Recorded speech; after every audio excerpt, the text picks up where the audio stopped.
Happy to be here. So today, we're going to talk about an issue of the issue of religious freedom through the lens of the situation of the Family Federation in Japan. After the assassination of the former Prime Minister Shinzo Abe, which happened on July 8th, 2022, going on 2 years ago now, by the son of a member of the Family Federation, the Japanese media immediately seized on this tragic event as an excuse to accuse the church of wrongdoing. And even though this church was also a victim in the attack and it was targeted towards them, the media was successful in blaming it. And it created an environment in Japan in which church leaders, believers, and supporters were not allowed to speak in their own defense.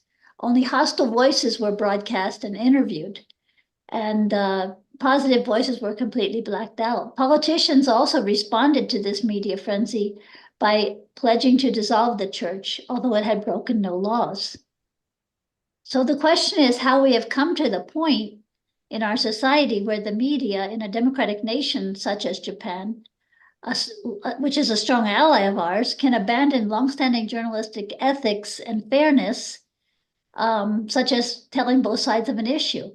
It's especially relevant when it's the government that is attacking an entity, and in this case, a religion. The purpose of the free press is to be a watchdog on the government and other higher powers on behalf of the people, not and not to control how the government responds to things. So to what extent should the media be allowed to dominate politics, business, and academia? How can the rights of individuals and minorities be guaranteed in this environment? What are the broader implications for free nations if the media breaks its own ethical guidelines for fair play, fact-checking, and unbiased coverage? So we'd like to thank you for joining us this evening or this afternoon or whatever time it is where you are. And we hope to present an engaging webinar today that deals with these topics with a focus on Japan. Originally, we were going to have Dr. Michael Mickler, the Distinguished Professor of Historical Studies at HJ International Graduate School for Peace and Public Leadership. Unfortunately, Dr. Mickler had a medical emergency, and he's not going to be able to join us today, but we really appreciate our second speaker for stepping up and presenting not only what Dr. Mickler had intended to present, but also his own presentation. So I'll start off by introducing Dr. David Fraser Harris, the Secretary General of UPF Middle East and North Africa. So Mr. Fraser Harris served as the International Religious Foundation, served as their director of its European office in Rome from 1990 to 1997. He's responsible for the promotion of IRF's international interfaith programs in Europe, which included both conferences and international projects of the Religious Youth Service, which sent youth around the world to learn about different faiths and to be exposed to people of different faiths and cultures. From 1997 to 2012, he and his family lived in Syria, in Damascus, where he taught English, and he also oversaw UPF activities there, which he's still doing. And he traveled frequently to Lebanon, Jordan, Turkey, and also Egypt, Morocco, and nations in the Gulf. He continues to support such programs and often travel to those regions from his home near Edinburgh. So please join me in welcoming David Fraser Harris. Welcome, David. Thank you, Peggy. I'm looking at myself. Am I looking a bit fuzzy? Should I redo my camera, or is it okay? I think it's okay. We get the general idea of what you look like. Okay. So I'm going to go straight into Dr. Mickler's presentation. And here we go.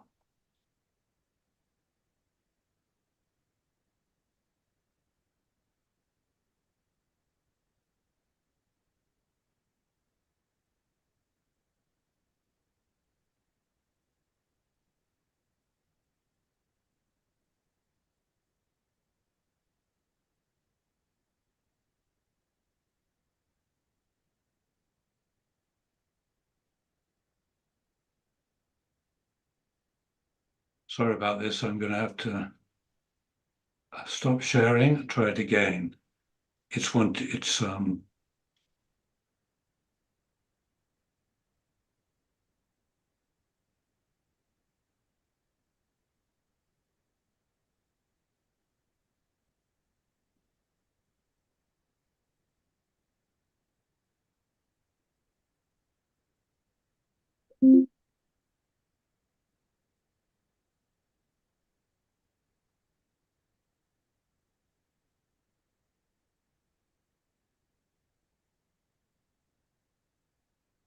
Now we're seeing it, but we also see the sidebar.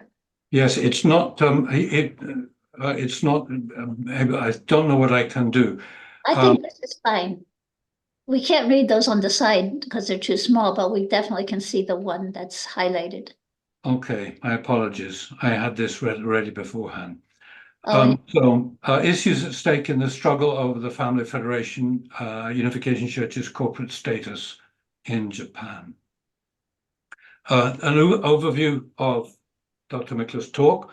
He's going to cover 4 areas: legal, financial, religious, and political, and then look at the end at the media's role, the extent of coverage, and the constraints on coverage. The legal issues.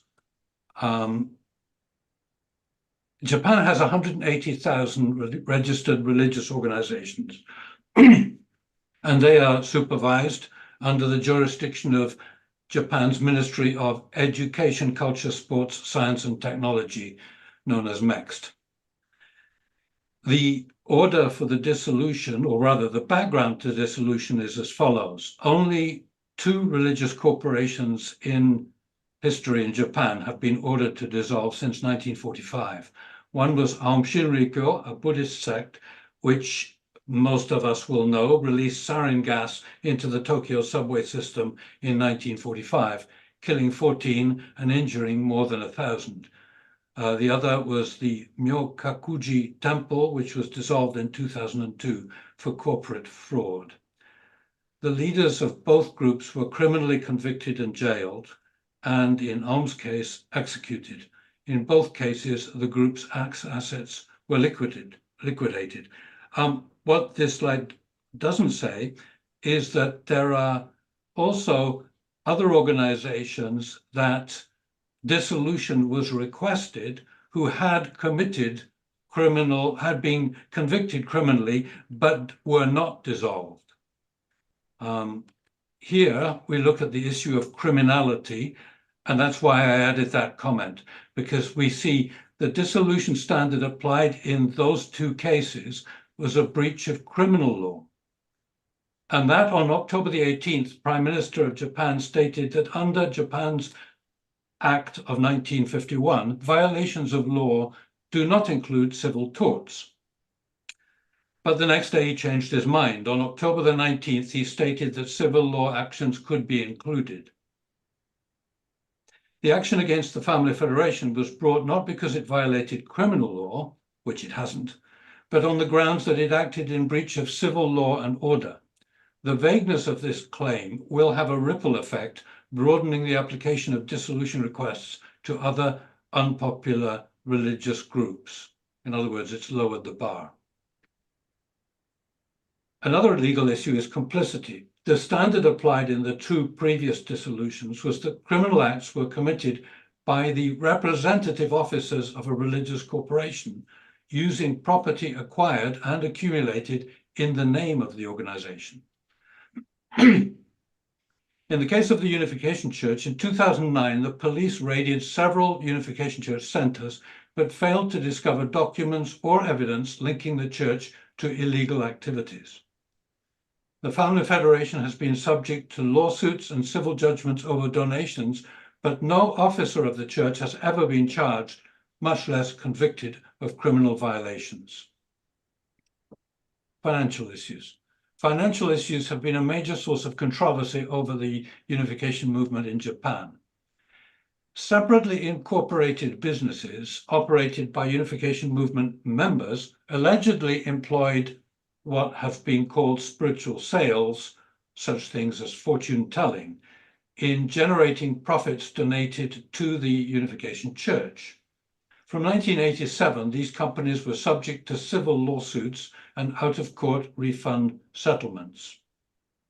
In the year 2000, Japan tightened consumer protections, and in 2009, the Unification Church acknowledged responsibility for not having instructed members about the law and their duty to respect it, and then it issued a statement of compliance and implemented reforms. That's in 2009. As a result, since that year, only 4 lawsuits have been filed for refund of sales or donations, and not a single case has been filed in the last 7 years. This diagram basically indicates what's behind some of the lawsuits. You can see 2 main lines in the graph. The gray one on the left indicates cases of kidnapping and deprogramming. And the one on the right, the black line, indicates lawsuits taken against the church. This indicates that there is a direct correlation between this, which is because people who are deprogrammed are then expected to prove their exit from the movement by taking a court case against it. That's why we have the correlation. Government legislation. In December of 2022, the Japanese Diet passed a Prevention of Unfair Solicitations of Donations by Corporations Act. In the case of donors to a religious organization, it grants broad recovery rights to those who claim to be victims of mind control, as well as to relatives and other people objecting to donations. In the case of minors whose parents donate substantial sums, guidelines provide for special procedures, such as the suspension of parental authority or the appointment of guardians. This is really opening the door wide for people to claim money back, even a long time later. Critics warned that the pseudo-scientific theory of brainwashing is being resurrected in Japan. As we will see later, it's been discredited internationally a long time ago. Religious issues. Japan is different in terms of the way religion is, should we say, measured. It ranks among the least religious nations in the world, with nearly 3/4 of the population indicating that they have no religious faith. Yet membership in religious groups totals 181 million, whereas the population is just 124 million in 2020. And there are no less than 180,000 registered religious organizations. That's basically because religion is embedded in cultural practices and associated with certain things such as burial or other things like that, and is therefore not seen as so much a belief system as cultural practice. And that's what comes next. Good and bad religion. Good religion is embedded in Japanese culture, custom, spirituality, tradition, and includes praying at temples on the New Year, visiting ancestral graves, and holding Buddhist memorial services for the dead. Bad religion is identified with aberrant sects, misleading superstitions, nefarious cults, strong organizations, and sharply defined beliefs. So what about the family federation? It clearly falls into the bad religion category. It was broadly stigmatized in Japan a long time before the Abe assassination and subject to vigorous opposition. In terms of comparative data, the American sociologist of religion David Bromley reported in the period 1973 to 1986, 396 coercive deprogrammings of Unification Church adherents in the States. That's in a 13-year period, 396. The Unification Church of Japan reported as many as 300 every year and 4,300 in total between 1973 and 2013. So we come to regulating bad religion. In December 2022, the government issued new guidelines on the religious abuse of children. Among prohibited actions were forcing children to participate in religious activities such as worship services, and requiring them not to move for a long period of time, preventing children from socializing with friends in a way that our society generally accepts, allowing children to access only the forms of entertainment approved by their religious organizations, threatening children with expressions such as, if you don't do this or do that, you will go to hell, or with images or materials that may arouse fear. Well, obviously, there's a lot of religions that practice this that might be affected by such new guidelines. Critics have cited examples from multiple religious traditions that would be in violation of these guidelines. Political issues. What came out was an exposure of Unification Church inroads into Japan's ruling LDP party. And this actually ended up being a powerful driver of public outrage and calls for the dissolution of the Unification Church. One survey found out that 447 Diet members, no less, well, Diet members and prefectural assembly members and governors had ties with the Family Federation. The LDP then announced that 179 out of its 379 Diet members had disclosed links with the church, and then prohibited party members from any further involvement. But the Japanese constitution allows religious organizations to lobby and campaign for politicians and express political opinions publicly. So it's not against the law. It also allows an individual belonging to a political party backed by a religious organization to hold public office. The most obvious example of this is Komeito, the political party founded by the lay Buddhist organization Soka Gakkai in 1964, and actually a junior coalition party, partner of the LDP itself. So the Unification Church initially gained access to the LDP leadership through its anti-communist work. Mr. Kishi, the founder of the LDP and Prime Minister of Japan from 1957 to 1960, who was also the grandfather of Shinzo Abe, was a strong supporter of the Unification Church's IFVOC, or International Federation for Victory over Communism. Shinzo Abe issued only 2 public comments on the Family Federation, both of which were statements of support for the related Universal Peace Federation. These were a congratulatory telegram in 2006 and a video message in 2021 for a UPF event, which he did after he was assured that former American President Donald Trump and other international leaders had also recorded messages. This video message directly led to his assassination. The underlying issue.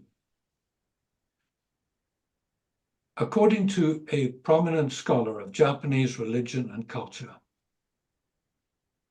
Abe's connection with the Unification Church was neither unusual nor exclusive. It was one of many interest groups, religious and otherwise, with which he maintained ties to further his and his party's policy aims and gain LDP parliamentary majorities. The issue was not the Family Federation's involvement in politics, but rather its identity as a social pariah. The Family Federation in Japan has been singled out for practices which are actually common to other religious bodies. And a few concluding comments, after which will be added some more on the media. The Family Federation Japan case raises legal, financial, religious, and political issues of significance. How they are adjudicated will address competing legal and communal traditions in Japanese society. Japan's decision on the Family Federation will go a long way towards answering such questions as, and these are really important questions, will Japan, as other modern democratic societies, uphold the rights of minority religions consistent with its constitution and law, despite public pressure? Is Japan's constitution and legal framework supporting religious freedom a facade with communal traditions, public opinion, and political pressure in reality dominating decision-making? So those are two weighted questions. And a few notes on the media's role. Extensive coverage. The extent of coverage. Fumihiro Kato, who spoke in this January to a symposium of UPF Japan,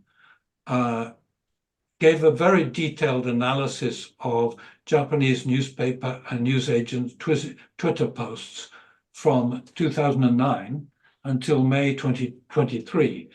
He showed 4,246 articles on the Unification Church, of which 4,214, that is 99%, were after 2022. The vast majority, which peaked in August 2022, focused on links to the LDP. The hounding of the Unification Church was supposed to be about those who suffered damage from the Unification Church. But almost all the news tweets focused on the Unification Church's government connection through believers' links to politicians.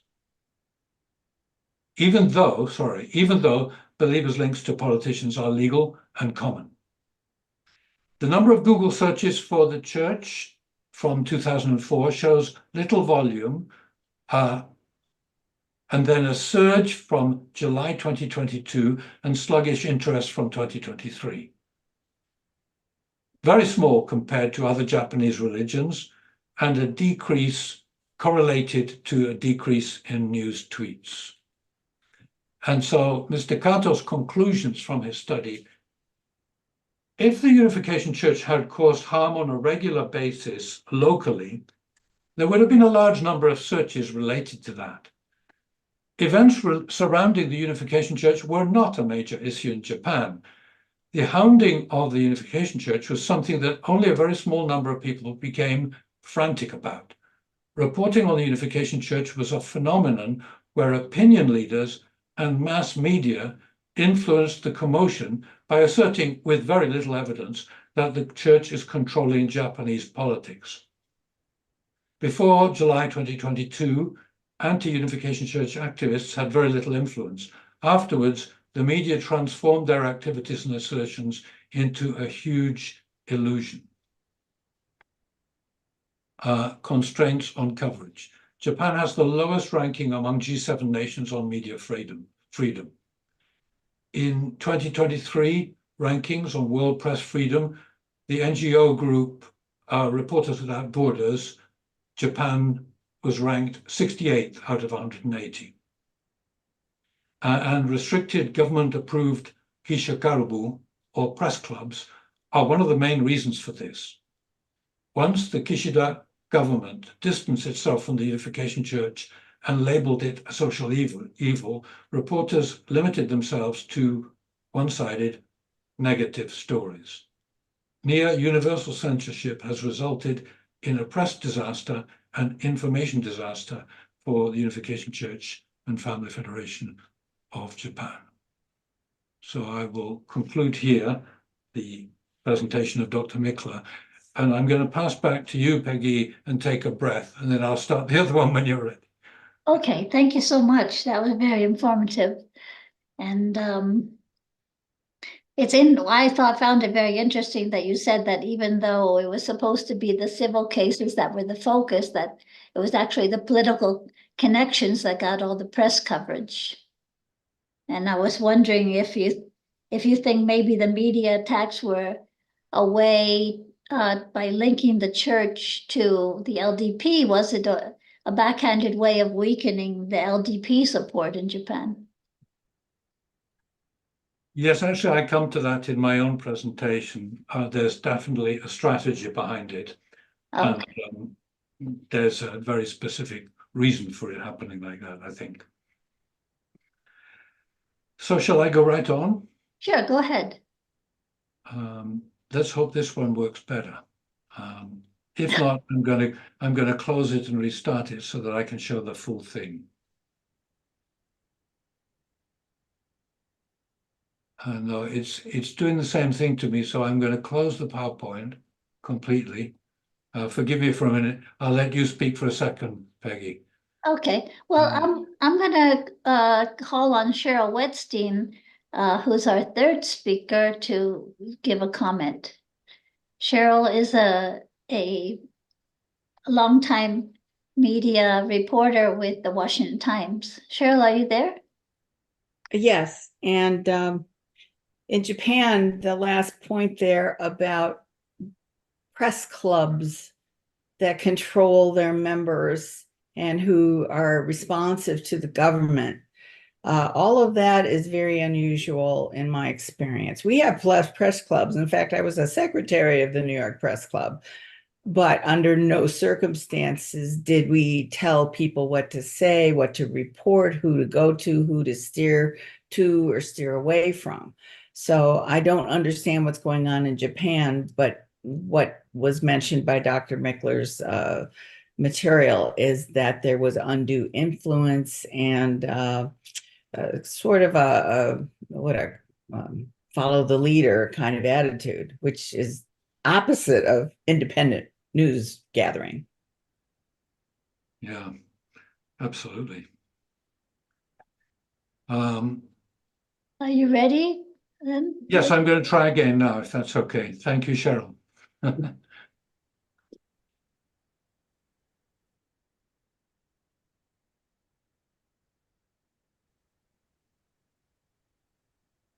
Now we should be operating normally. Is that better? Yes. Do you see the full slide? Yes. Yes. Yes, we do. Thank you.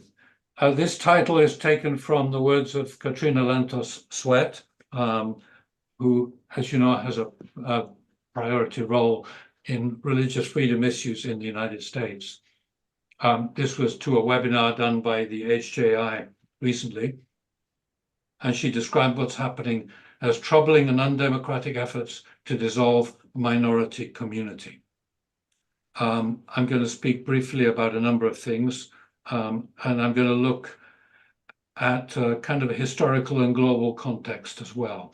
Reading from the right first. From Abe's assassination to August the 20th, 2022, the Unification Church in Japan had documented some 158 incidents. I'm quoting Italian sociologist of religion Massimo Introvigne. Many of those who placed threatening phone calls, which were recorded to the headquarters or branches of the Federation, started with sentences such as, "I read it in the media," or "I watched television." Because they had read it or heard it on TV, they believed that they knew, and they shouted down the phone or wrote on the internet that the Unification Church killed Abe, or who was in fact killed by a fanatical opponent of the church, or that it uses brainwashing, a notion discredited as pseudoscience long ago by mainline scholars of new religions, and the Unification Church commits crimes. This is what people who had read the media said. So on the left, we're going to look at the fact that it's one-sided media coverage, a lot of hate incidents. There's been ostracism, of which here one example explained by a Japanese media person, Kubota. He drew up the idea of non-citizens. That's people who were against the war in World War II and how they were treated inside Japan. As the stories of the soldiers were published in the newspapers and broadcast on the radio, the word non-citizen was spread, and ordinary people lynched those people who opposed the war. Indeed, believers from the former Unification Church are not actually lynched these days. However, they cannot rent a hall, they are told not to come to summer festivals, and they are treated like non-citizens. In other words, it's an evil that needs to be stamped out. Where have we seen this before? In ancient Rome, Christianity was a superstitio. Superstition for the Romans meant a set of religious practices that were not only different, but corrosive to society. Now we're talking 2,000 years ago, disturbing a man's mind in such a way that he is really going insane and causing him to lose his humanitas. Pliny, that's about 100 AD, as the governor in Bithynia Pontus, which is around Turkey, implies that putting Christians on trial was not rare. And while Christians in his district had committed no illegal acts like robbery or adultery, Pliny put persons to death, though they were guilty of no crime and without the authority of any law, and he believed that his emperor would accept his actions. The Emperor Trajan did, in fact, send back a qualified approval. Now you're looking at a picture on the right. I see this when I drive from the borders of Scotland into Edinburgh, and it's a little village called Carlops. And the interesting thing is the explanation, which is at the bottom here. Carlops means Carlin's Loop, and it's a place where people who are accused of witchcraft, Carlin is the witch, were tested. They were thrown off the rock. If they flew away, they were a witch. If they fell to their death, they weren't. So we've seen this before.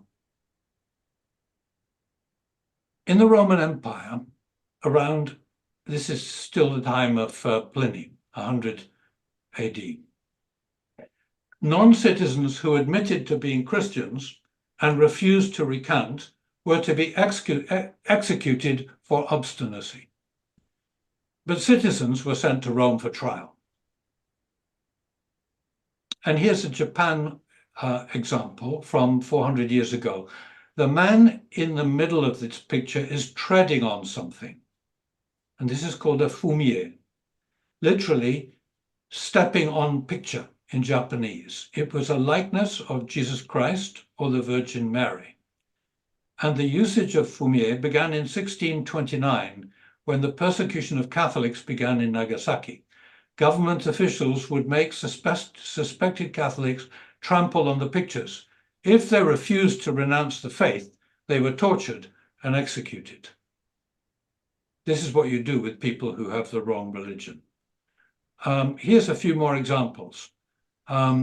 This one taken from a book that some of you may know, To Bigotry No Sanction by Moses Durst, quotes against Catholics. In June 1880, the newspaper The Protestant Vindicator published the preamble of an anti-Catholic society.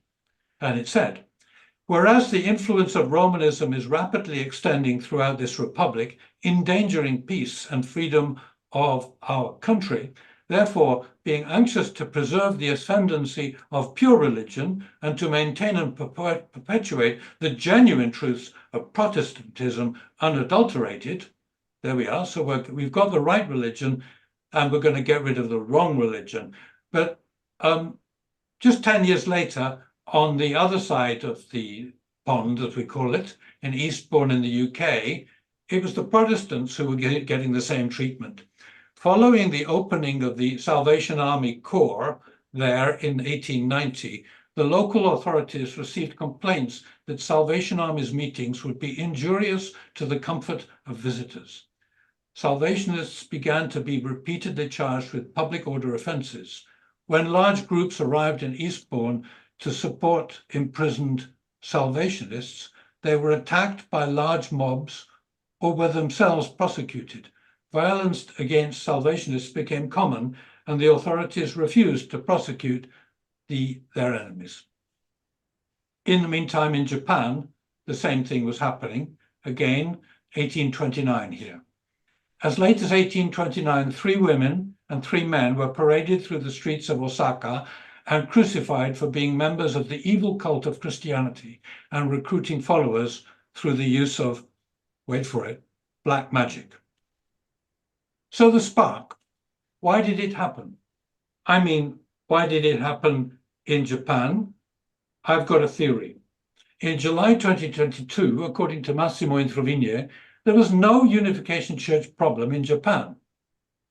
Okay, there were problems in history, but it was all past. There were no so-called spiritual sales problems. These problems had existed in the past and had largely been solved. But after the assassination, everything changed. Well, let's see what happened in Rome in 64 AD. There was a fire, and a lot of people were blaming the emperor. He found a solution. He found somebody else to blame. And these are the words of the historian Tacitus. He fastened the guilt and inflicted the most exquisite tortures on a class hated for their abominations, called Christians by the populace. So, in other words, there was a conscious effort to put the blame on somebody who wasn't actually guilty for it. You see what I'm saying? Something happened. The Family Federation was not guilty for it, but there was a conscious effort to pin the blame on them. Massimo Introvigne also writes of this book by Gustave Le Bon from 1895 called The Crowd, a study of the popular mind. Le Bon described 3 stages of creating a mob: suggestion, contagion, and anonymity.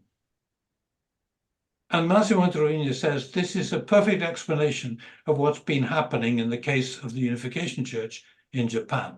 Mobs are not created spontaneously. The Unification Church in Japan has powerful opponents, and they spread suggestion to the media, manipulating many into believing that rather than a victim, the church was somewhat responsible for Abe's death. Contagion spread that suggestion, and an anonymous mob was formed, where individuals, not knowing each other, followed a group mind, insulted, threatened, and in some cases committed crimes, feeling protected by being part of a crowd or by hiding behind their phones or computers. Another Japanese journalist who was quoted earlier in Dr. Mikla's presentation is Fumihiro Kato. And he addresses the same issue of the media handling and what's behind it. If, as a result of reporting out of control, discrimination and exclusion against believers have occurred due to information running wild, then this can be said to be a press disaster and an information disaster. An information disaster is a concept that attracted attention. It originally came up through studies of the rumors and the damage that came up during the aftermath of the 2011 nuclear accident in Japan, in which there was questioning the causal relationship between rumors causing alarm and the resulting damage. Natural disasters are caused by nature itself. Information disasters are caused by information, and it's the media that widely disseminates information to the public. The reporting on the Unification Church was a phenomenon where opinion leaders and mass media influenced the commotion by asserting, with little evidence, that the church is controlling Japanese politics. In other words, there were people deliberately putting out this story.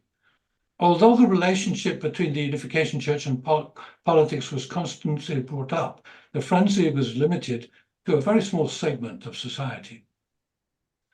Not only did it have strong political undertones, but it also assumed that it was natural to isolate believers from society and deprive them of their human rights. So wasn't this social activism an activism that works on society? In fact, the relationship between opinion leaders, the media, and a very small number of zealous people is exactly the same as the scenario where reputational damage caused by the nuclear plant accident occurred. Now I'm going back to a book published in 1980 in which the well-known academic and theologian Harvey Cox was quoted with this diagram about myths sanctioning religious persecution. And what I've done is I've added something on the right, which places the Japanese situation in context. So from anti-Catholicism to anti-Semitism and anti-cultism and anti-UC in Japan, which is my edition. Let's take the second row. Catholicism is not a true religion, but a political system. Judaism is not a religion, but a political system. The Unification Church is not a church, but a political front group. The church is controlling Japanese politics. It fits very well, doesn't it? Catholics aren't loyal Americans. They're really loyal to Rome, a foreign power. Jews aren't loyal Americans. They're really loyal to Israel. Moon teaches Americans to fight for Korea. And in Japan, even more powerful, you are a Korean anti-Japanese group. And down at the bottom, I won't go through it. It's about brainwashing, and it's the same one that we see.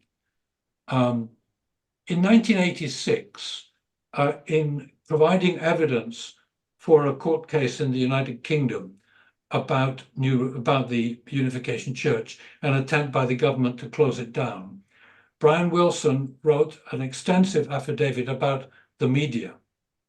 And I've just taken a few sections of this because it is very enlightening. The press, he said, has enjoyed a virtual monopoly in providing the public with information on new religions. In a unique study of press coverage of new religious movements in Britain, Dr. Beckford from Durham University has written, if the general public learned anything about new religions, it was wrapped up in stories of destructive mind control techniques and the anguished despair of relatives who were mourning the loss of their beloved cultic abductors. Mourning the loss of their beloved to these cultic abductors. Information about the movements was simply not available to the public in any other form. About newspaper campaigns. The almost total absence of any favorable articles, does that sound like Japan?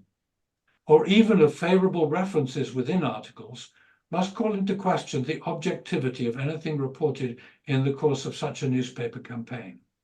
And here's an insight from Wilson, which I think requires quite a lot of thought in relation between the media and academia. The contemporary genre of investigative journalism is calculated to suggest that the press serves as a public guardian with the task of alerting, at times indeed alarming, the public about the dubious activities of organizations and individuals under investigation. The impression is created of serious inquiry and disinterested, public-spirited research. But any semblance of objectivity must be suspect, given the reporter's concern to produce a newsworthy story.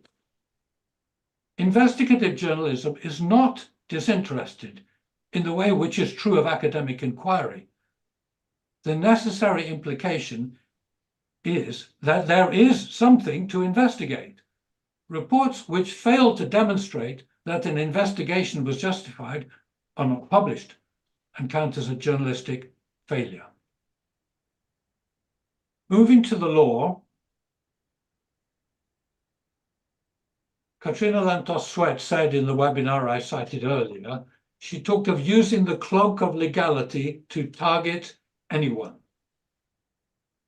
And here are a few historical and other examples that shed light on what's happening now.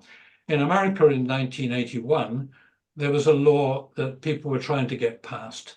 It had failed in other states. and it was called the Lasher Bill, and they were trying to pass it. The idea was to make it legal to kidnap people, conservatorship laws. In other words, to support deprogrammers and let them do what their business legally. It was a proposed amendment to the mental health laws of New York State, and its objective was to establish a procedure for the appointment of one or more temporary guardians of any person 16 years of age or older who has undergone a sudden or dramatic personality change demonstrated by specific and identifiable psychological and physical characteristics. In other words, we can choose who to imprison. In March 1982, for example, 8 members of the European Parliament tabled a motion, unsuccessfully, for a resolution which urges public authorities throughout the community, Europe, to ensure that the Moonies are not given special tax benefits, charity status, or other privileges. At the time. Sorsa calls upon its committee to report on the activities of some of Moon's followers in the Unification Church and the danger to society that they represent. France, the Parliament adopted a law in 2001 and another one in 2024, which there's been a lot of resistance to, but it's actually a law about against new religions. Russia and China. Russia, it makes readers of extremist literature extremists, and therefore they're banned. And in China, you can be banned if you're on the wrong list. Vindication. Peggy, am I running out of time? You might want to speed up a little. Okay. Right.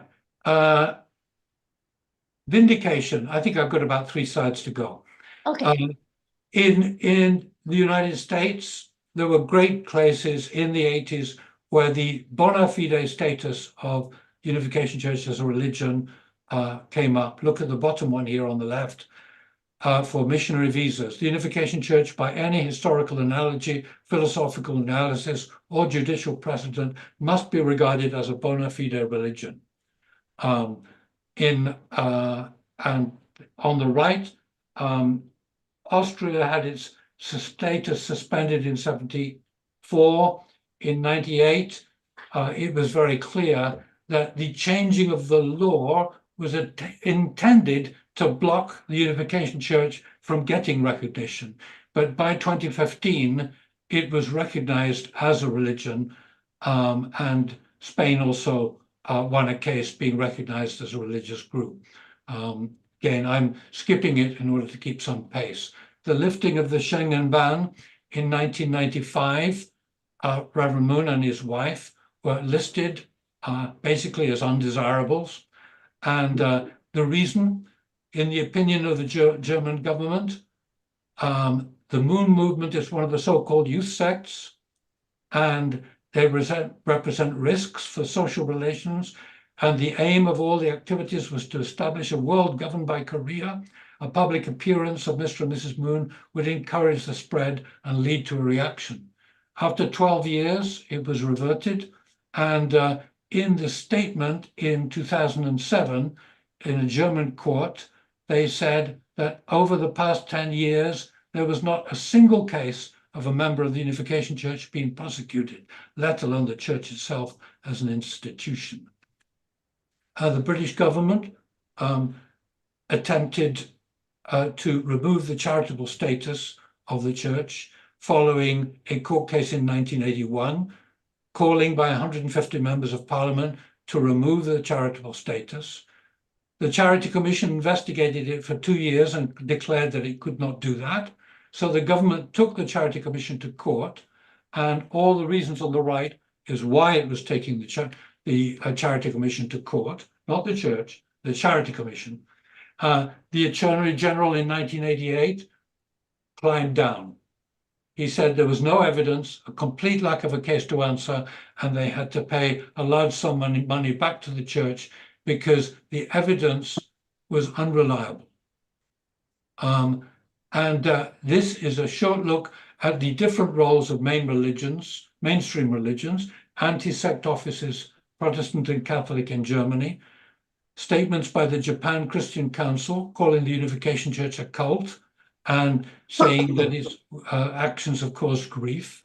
But Mr. Kato on the right saying when he spoke to clergy, they expressed concerns. We can't talk openly about the Unification Church. If we say something, we're labeled as a cult-like clergy who will support the church. So people are afraid, but one man is not afraid, and he apologized, Japan Christian Theological Institute president, and said, I would like to correct my mistake in labeling Unification Church as a cult. And then you have examples, of which there are many, but there are two from amicus curiae briefs from the mainstream churches in America from 1984. There are many similar arguments, and this is the last one, saying that the main place to find solutions is in going to scholars. This is taken from another webinar, but people like Eileen Barker and her Inform, Massimo Trevigne and Chesnour, and people who have done reliable studies are a good place to go if we want to see a better picture. I'm going to stop here. Thank you. Sorry if I overdid it. No, thank you. That was a remarkably thorough and well presented presentation of some of the effects and also some of the efforts you've made in Europe to combat some of the same kind of problems. To respond or to offer a commentary on your remarks, I would like to invite Mrs. Cheryl Wetstein. Cheryl is an award-winning journalist with 40 years of experience in New York City and Washington, D.C. And prior to her retirement in 2018, she spent 33 years at the Washington Times, mostly as a national reporter covering federal and state family policy issues. And she currently advises the International Media Association for Peace and edits books and websites. She and her husband, Doug, live in Maryland and have 3 adult children and 2 grandchildren. So please join me in welcoming Cheryl Wetstein. Very good. Well, I'm actually not prepared to respond to that wonderful presentation by my colleague, but I do have some comments about the situation of media and the Japan situation. It's actually quite difficult for me to talk about the news media performance in Japan. I understand journalistic ethics and standards to my bones. I spent 40 years as a news reporter and an editor. My watchwords were accuracy, honesty, fairness, relevance to public interest, and timeliness. And I especially cared deeply about covering not just the majority view, but the minority views.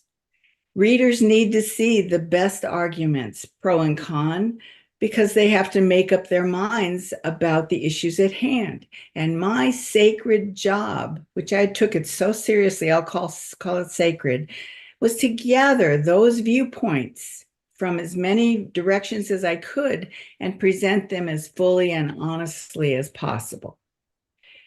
And why did I do such a thing? It's because I saw the power of the press from my first press conference in 1977.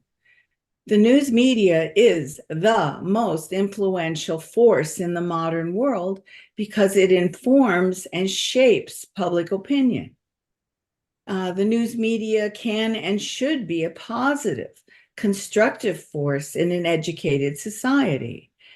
The press works to gather legitimate information and present it in a coherent way that makes sense to people and provide informed opinion or analysis so people can understand the issues and form their opinions.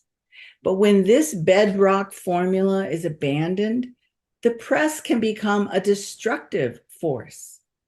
If the press spreads gossip, it harms people. When the press presents a half-truth, it's presenting half a lie. When it fails to provide important minority viewpoints, it is dereliction of duty to the readers who need to hear competing viewpoints to form a well-founded opinion. If somebody's accused of bad behavior in particular, their viewpoint, their comments have to be included. It's basic fairness that if somebody's being accused, you have to have them speak, and also their supporters. There are many more rules about ethics and responsible journalism, but I'm going to switch now over to just the situation in Japan. We've covered a lot of ground there about how, what happened and what the impact has been. To me, I noticed that when the assassination first occurred, the media had its ethics intact. It focused on the crime and the assassin. We knew who the assassin was because he did it on camera. The big question became, why would he shoot the former prime minister? And when word came that the assassin had a grudge about the Family Federation, early media reports were still cautious and respectful. But weeks later, after lots of hostile comments by lawyers, members of the Japanese Communist Party, which is the enemy of the Family Federation, former members, but no real members, no actual members, current members, and then the Kishida administration government officials who were very cold to the church. It's like the Japanese media, as if it's in lockstep, it built an image of the Family Fed as a menace to society. How did this really happen? Well, let's listen to what a Japanese journalist said she discovered. Masumi Fukuda writes for Hanada magazine, and she is a hard news investigative reporter. She had no interest in the Family Federation prior to the assassination, but she observed the media bias, and that alarmed her, and she began to investigate. So in September 2023, in a Hanada magazine article, this is a year after the assassination, she said that the quote-unquote unreasonable bashing of the Family Federation still hadn't stopped. She said, it is as if the media coverage that favors the Family Federation is not allowed. It's as if such an invisible press code covers the entire society. What she's talking about is Japan's mass media is aiding and abetting the government's hostile view of a religious group regarding this crime. And I'll spell it out. The side note is that the police already said Family Federation had nothing to do with this assassination, and in fact was a target of the assassination itself. The assassin was not a member of the church. His grudge stemmed from a bankruptcy that happened 20 years earlier, and the assassin knew, because he signed a paper, that half the money that his mom donated, she's a church member, but half the money she donated was returned back to the church. But facts like these don't seem to matter to the media, and therefore it doesn't include any of this in their coverage. This is actually a big disservice to the Japanese public and a terrible abuse of power regarding freedom of religion. Ms. Fukuda's article further found evidence that the Kishida government was pressuring reporters to be biased. She said she talked with an unidentified reporter for a major media outlet. The reporter said, quote, "I have interviewed Family Federation believers and understand that they are all good people." The person said, "I also know that the National Lawyers Group, which doesn't like the church, cannot be trusted." The reporter told her, "I have a strong desire to report the truth, but I get stopped." The reporter said that articles that are even, quote unquote, slightly in favor of the Family Federation are blocked because Japan's society now assumes the Family Federation is, quote unquote, evil. In the same Hanada magazine article, Ms. Fukuda said she heard of at least one reporter being banned from a government agency for their writing about the Family Federation. She heard that a government agency director told a reporter, listen to this, don't broadcast the claims of the church. So you have the government shutting down any defense of the church, and you have the media on threat of being banned from the agency they have to write about, being basically they have to toe the line or they get shut out of the agency. I'll conclude here because Ms. Fukuda is not the only member of the media that is alarmed by this outright bias and improper use of journalistic practices. I have heard that there are some major news stories in the works to fearlessly delve into this abuse of power. But I'm going to conclude here because it's late and I'm hoping we can get some questions in here. Thanks a lot. Thank you so much, Cheryl. Thank you for that insightful report and commentary. And I see that we have Dr. Michael Jenkins here, who is the president of UPF International. Dr. Jenkins, did you want to make a comment? Well, thank you, Peggy. I really can't thank you all enough for this program. It gives me tremendous encouragement that documenting the facts and the abuses and continuing to publish and to have seminars like the HJI seminar program led by Dr. Mickler and Dr. Mickler's own writing on the status of Japanese courts is so important. David Fraser Harris, your presentation was really, really significant. And I think that Mr. Kondo's here, and we need to document more and more clearly what happened in America to defeat these illegal practices of deprogramming and mind control and brainwashing. I was very surprised that French law was promoted and promoted again and finally passed the lower house. And also Dr. Intervigne Massimo has made it very clear that Japan at the Diet level is collaborating with the French Parliament. I'd like to have the details on that more clearly, but we're very surprised that this new wave of trying to reaffirm the pseudoscience of brainwashing and mind control is really being pushed in Japan. In fact, Diet members talk about that as a very foundational reason for why we have to be clear, the Japanese government should be clear to dissolve the Family Federation. So I want to commend you, Peggy, on this program. And I'm calling in from Korea. I'm just so happy I could make it to be with you for this. I'm very encouraged. Cheryl, thank you. And to all the speakers, great work. So it's a new wave now. There has been some new adjustments in our efforts with the Japan support group. And I think I'm looking forward to this kind of, collaboration and clarity.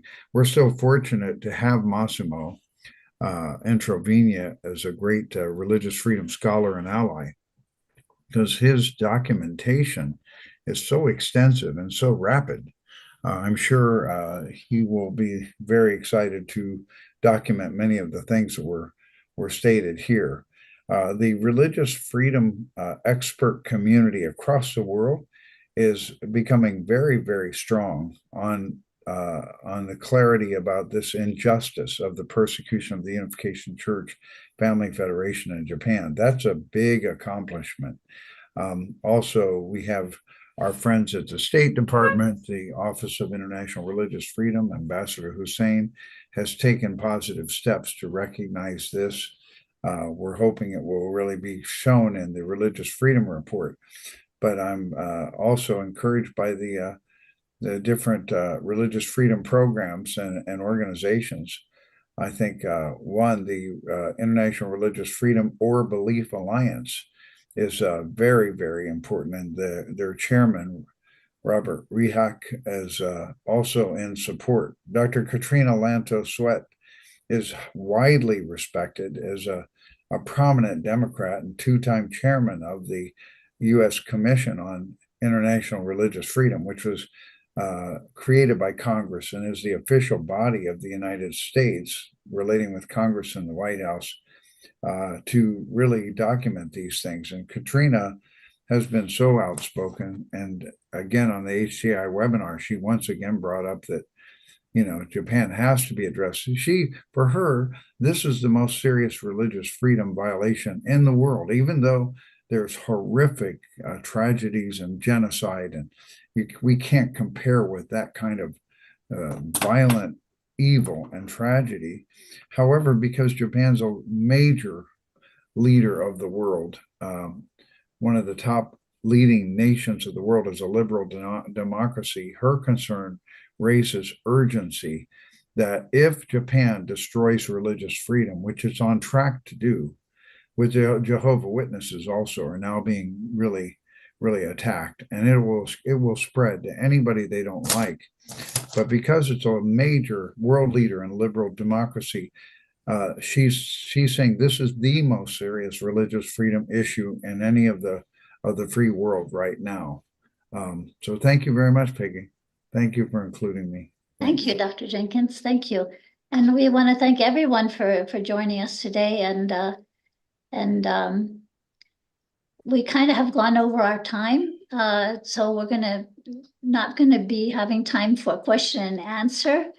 But if you have any questions for our panelists, please put them in the chat and we will try to get answers for you and send those out later.